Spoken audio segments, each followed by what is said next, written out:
Okay, so meanwhile, intersectionality continues to make people on the left insanely stupid. So overnight, literally over a 24-hour period, there were a bevy of anti-right-wing disruptions on campus. So Christina Hoff Sommers, a friend of mine, the factual feminist, she's a professor, she was speaking about feminism, and she was speaking about the failures of the social justice warrior program, and she was shouted down. This is at a law school. Okay, so this was happening at Lewis and Clark Law School, which is one of the better schools in the country, and a coalition of student groups had demanded that what they called known fascist Christina Hoff Sommers be no platform, meaning that they shouldn't allow her to speak. And they put out, the Portland National Lawyers Guild put out a statement saying, "We are proud of our student chapter for taking a concerted stand against fascist, racist, and misogynistic views being broadcasted on campus." The National Lawyers Guild Lewis and Clark chapter is joined with the Minority Law Students Association, Black Law Students Association, Women's Law Caucus, Immigration Student Group, Jewish Law Society, Latino Law Society, Outlaw, and Lewis and Clark Young Democratic Socialists of America to ask the Federalist Society to rescind their invitation. They did not rescind the invitation, and Christina Hoff Sommers showed up anyway. I really like Christina. She is a charming woman, and not only is she charming, she's also quite intelligent and has a lot to say. She is not a fascist, okay? There's no evidence that she's a fascist, and the attempt to boil down fascism to anything I don't like is simply idiotic. Which is more fascist? Christina Hoff Sommers coming and speaking about the lies of the feminist movement, or the people who are suggesting that they should actually be able to shut down her lecture by use of force? Okay, that seems a little more fascist to me. So here's a little bit of the video when Christina started trying to start her lecture last night at Lewis and Clark Law School. Christina Sommers has repeatedly delegitimized the suffering of women, worldwide. But we believe our siblings, and our comrades, women are not liars with victim mentalities. Rape culture is not a myth. Okay, nothing quite says bucking trends like repeating verbatim, word for word, what people are telling you to say. Nothing really says that you're thinking for yourself quite like repeating in North Korean fashion exactly what your dictator tells you to say. Pretty amazing. I love that the woman who's walking around here with a jacket saying "Stay woke" is just standing at the front and shouting at people. And then, according to Christina, what happened is that the diversity officer from the university came up to her and asked her to cut short her lecture and go directly to Q&A instead of finishing her lecture. Just absolute class shown by the university over at Lewis and Clark. Disgusting stuff, but not a shock. I remember they tried to do this to me over at University of Wisconsin. If I were Christina, I immediately would have done exactly what I did at University of Wisconsin. She's got an entire whiteboard behind her. That gives her the ability to create some pretty fun visuals with the people who are standing right there. I remember I wrote on the blackboard, it was a rising blackboard at University of Wisconsin, I wrote in very large letter, "idiots," with an arrow pointing to the people who were protesting.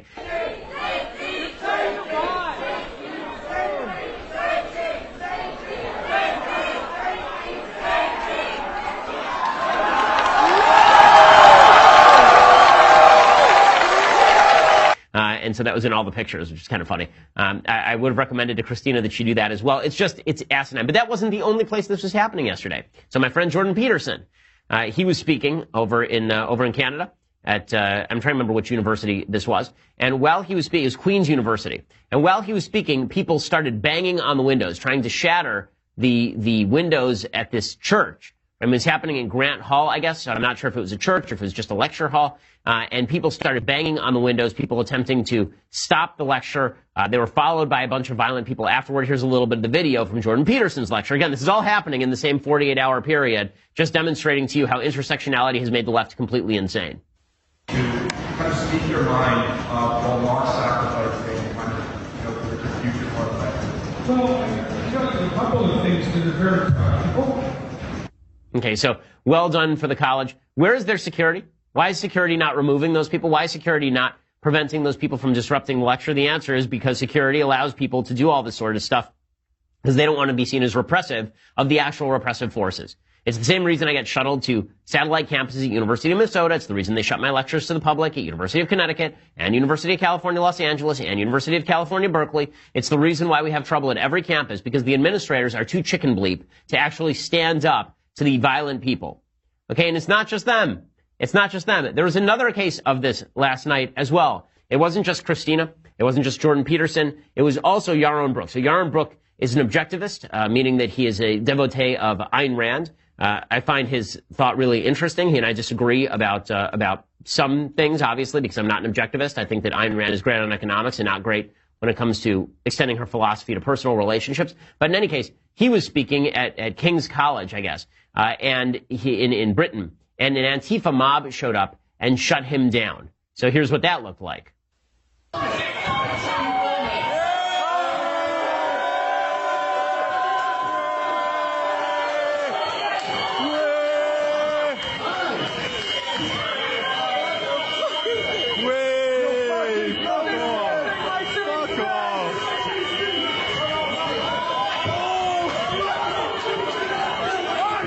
Breaks out. One of the students who's doing the filming is attacked.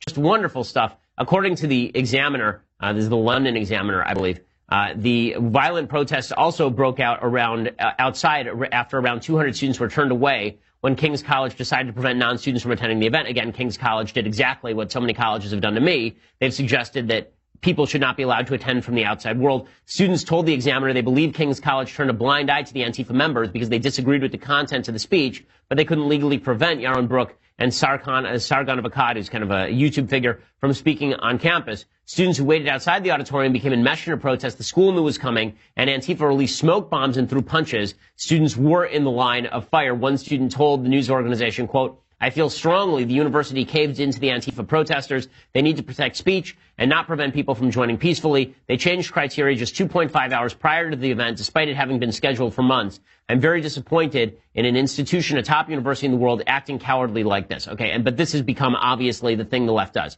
Now, why is the left so angry at Christina Hoff Sommers or Jordan Peterson or Yaron Brook and Sargon of Akkad? Why are they so angry at these people? Well, because all of these people violate the tenets of intersectionality. Intersectionality is the philosophy. It's identity politics. It's the philosophy that says your identity as a person is your group identity. You're not an individual. You are a group identity. So you're a black guy. You are not a person with individual viewpoints.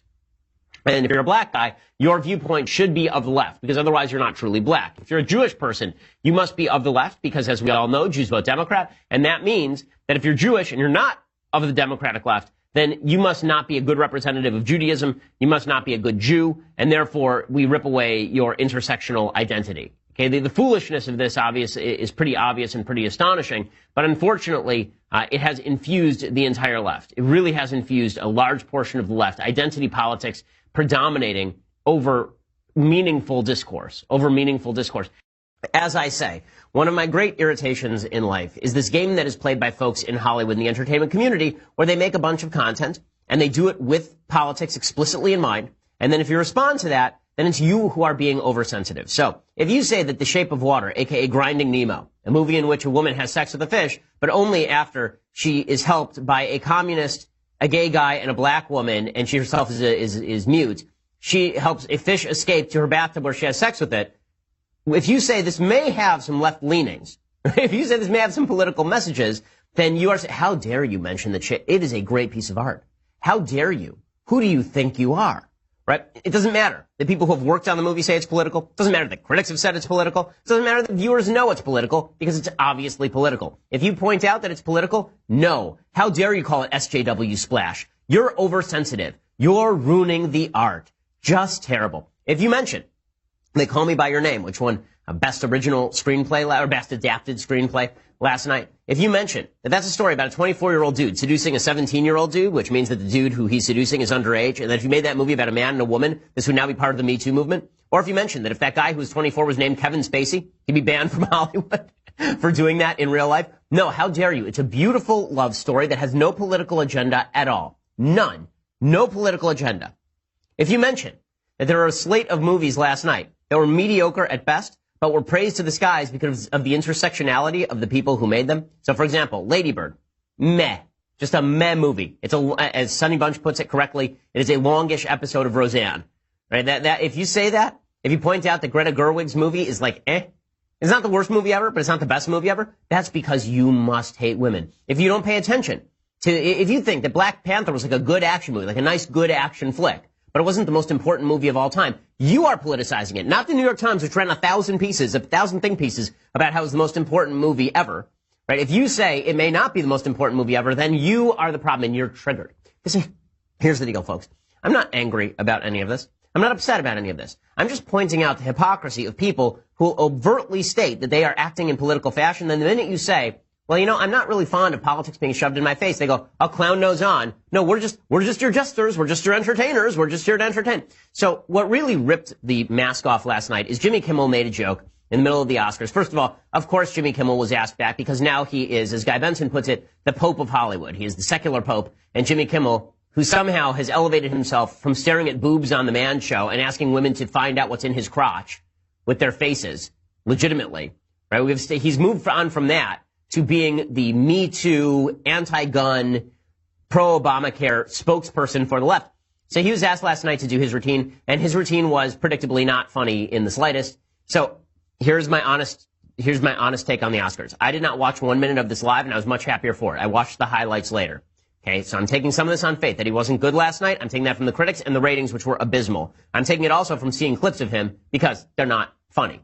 I can't overall give you like every minute of the Oscars because I didn't watch every minute because I have a happy life.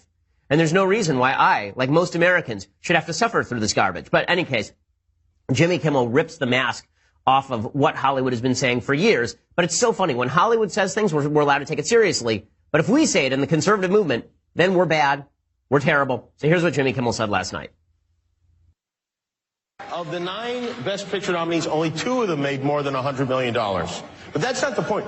We don't make films like Call Me By Your Name for money. We make them to upset Mike Pence. Okay, and the reason that gets a big laugh is because it's true. It's because it's true. So people are saying, well, you think the author of Call Me By Your Name? It's a joke. You think the author of Call Me By Your Name was really thinking of Mike Pence? No, I don't think he was thinking of Mike Pence specifically. But I'm sure that the author of Call Me By Your Name was thinking, I'm making a very significant film because it's important that Americans see that homosexual love stories are just as real and intense as heterosexual love stories. I promise you that that was going through his head.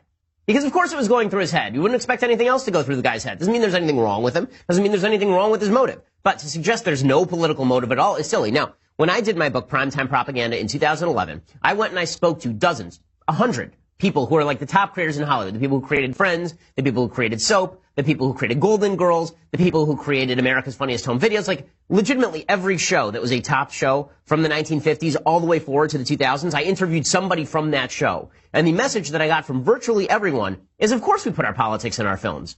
Of course we put our politics in our TV shows. Would you expect us to do any differently? And the answer was, no, I don't expect you to do anything differently. But the great lie that they hid behind was, well, we put our politics in there not because we are propagandists. No. We put our politics in there because it's what the audience demands. When we make a show like Friends, and we have a lesbian wedding for a season, or when in later seasons, Ross and Rachel have a baby out of wedlock and they're in love with each other, but we don't let them get married because that would be too conventional. When we do all of that, that's just because the audience wants to hear that perspective. It's something the audience wants. Here, look, the ratings prove it. And were the ratings for Friends good? Yes, they were. But Kimmel points out the truth here. The truth is, Hollywood would make that stuff no matter what. Because people in Hollywood want to feel good about themselves. It's so funny. People talk about the D.C. cocktail parties. They talk about the D.C. cocktail circuit. They talk about how all these people in D.C. want to get together and go to these shishi parties where they hang out. That actually happens in Hollywood. Okay, talk to anyone who has worked in Hollywood. These cocktail parties, they're not as common in D.C. They are really, really, really common in Hollywood. Everybody in Hollywood goes to cocktail parties. This is how they get jobs. And one of the ways they get jobs is by talking to each other about how they virtue signaled this year. They talk to each other about what kind of difference they're making for the world. Just like the ridiculous fictional creators of Google in Silicon Valley. They go around talking about how they're going to make the world better through better compression algorithms. And this is what they do. They go around talking about how their film really made a difference in lives. This is how they think. Because if they really thought that they were around to just make movies of people clubbing each other with sticks, and that we all laugh and enjoy them because, hey, we all like movies, they wouldn't feel very fulfilled. You know, there's a movie called Sullivan's Travels from the 1940s, a great movie. And the whole movie is about this guy who wants to make comedies. He's a comic writer, and he makes comedies, these very famous comedies, and then he decides he wants to make his deep film because he feels unfulfilled.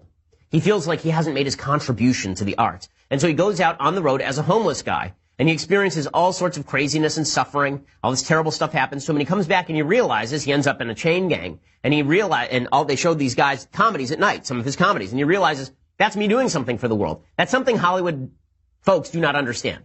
Okay, they don't want to make their comedies. They don't want to just do what it is that we enjoy them doing. They don't want to make Thor Ragnarok. They want to make Call Me By Your Name. They may make Thor Ragnarok so that they can pay the bills, but what they actually want to make is Call Me By Your Name. And so when Jimmy Kimmel says, when he reveals there, that what they're actually doing is making films specifically designed so that they can feel good about themselves, that it makes them feel good to slap Mike Pence, it makes them feel good to slap people in the middle of the country, that is true. Now, when Jimmy Kimmel says it, we can all take it seriously. But if I say it, then it's because I'm politicizing the issue. I remember we did the exact same thing with regard to, for example, Joe Biden. So back in the early 1990s, there was a show called Murphy Brown. Murphy Brown had Cameron, what was the name of the woman? Candace Bergen, playing the lead. And Candace Bergen had a baby out of wedlock. And Dan Quayle said, this is not good for the country. It is better if you have mothers and fathers having babies on TV. Right? This is propaganda from the left. And Dan Quayle was ripped up and down. It was his Murphy Brown moment. How dare he suggest that this was politics? It wasn't politics. It was just TV. It was just TV. And then Joe Biden came out in the mid 2000s, right after, or late 2008, 2009. He came out and he was talking about Murphy Brown, and he was talking about Will and Grace, and he said, of course TV has changed minds. Without Will and Grace, would people have been so accepting of same-sex marriage? And the answer, of course, is no. Propaganda has an effect. That effect is to propagandize. That's the intended goal. And so when Jimmy Kimmel says that they put profit aside to make some stuff like Call Me By Your Name or The Shape of Water, this is true. Does that mean it's deeply wrong and deeply... No. They can do whatever they want. It's a free country. That's fine. But me acknowledging that they're political is no different than them acknowledging that they are political and that profits, while important to